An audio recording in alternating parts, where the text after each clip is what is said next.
கடைக்கோடி தொண்டனாக இவர் ஜெயலலிதா பேரவை தொடங்கிய போது யாரும் எதிர்பார்த்திருக்க மாட்டார்கள் இவர் ஜெயலலிதாவின் இருக்கையிலேயே அமரப்போகிறார் என்று.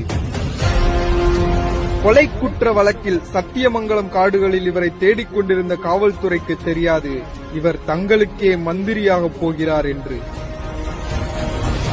கைப்பிடித்து அழைத்துச் சென்று இவரை முதல்வராக்குங்கள் என்று சொன்னபோது டிடிவி தினகரன் கற்பனை கூட செய்திருக்க மாட்டார் இவர் தன்னையே கைகழுவப் போகிறார் என்று. எத்தனையோ பேர் காலில் விழுவதை பார்த்து சலித்த சசிகலா நினைத்து கூட பார்த்திருக்க மாட்டார் இவர் காலை வாரிவிடப் போகிறவர் என்று. சிரிப்புக்கு பெயர் போன இவரை பார்க்கும் எவரும் நம்ப மாட்டார்கள் இந்த சிரிப்புக்கு பின்னால் கொடநாடு மர்மங்களும் கண்டெய்னர் ரகசியங்களும் ஒளிந்திருக்கும் என்று.